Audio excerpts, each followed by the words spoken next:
So I'll be presenting work on can preoperative traction imaging predict the success of indirect decompression. I think now this is the era of physiological decompression or indirect decompression. But the problem with indirect decompression is we can have a realignment of anterior column by just jacking up the anterior column by using a distractors.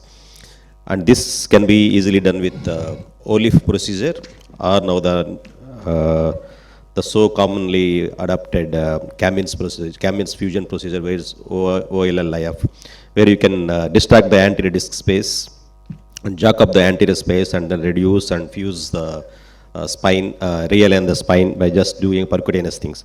But the problem with all these procedures is this is how the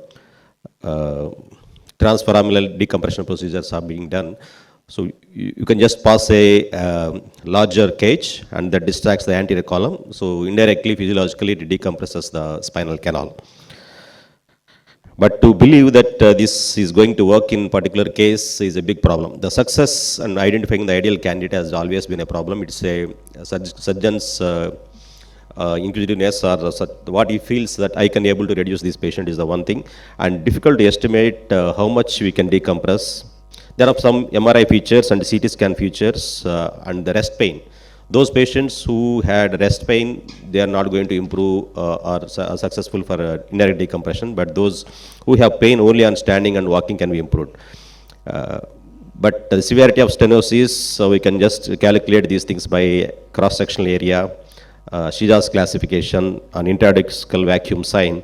But this information is all taken from the supine MRI. But this information will be different when the patient is actually standing.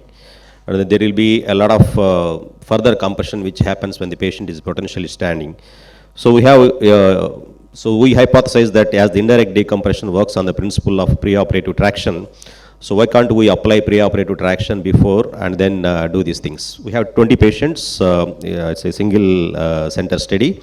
We take this standing MRI, we have a facility to do this standing MRI, but this is for us to understand how much the stenosis increases, and then we use this custom made traction. So we apply a lumbar traction and 30% of the body weight is applied, 15 on the foot end side and 15 on the chest side, and then we apply the distraction. The patient is on the MRI table, and then we again take the films.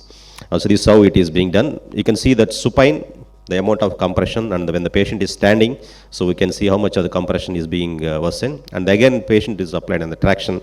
So these things can be actually, it can show the difference of how much it can be opened up when you are actually taking up the patient for indirect decompression.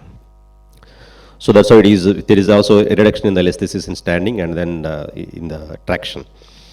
So we started using these things and apply the same philosophy in the taking a supine X-rays under traction and started comparing how these things are going to work. This is one of the case where there is an OLIF.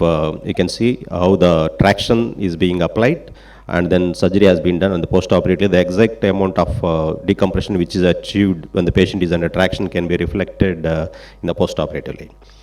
So this is one more procedure of indirect decompression by K-LIF approach. The first film was on the supine, then standing, and we apply traction, and we'll see how much it opens up, and in the post-op, relatively it opens up. So that's at the 4-5 level, and this is at the 5-1 level. So there are parameters which we have measured, lumbar canal lordosis, intervertebral height, and other things. So it's ultimately what happens is, so once we are able to decompress the canal, reduce the elasticity to grade 1, we can actually increase the canal foraminal size by 50%. So that's the study.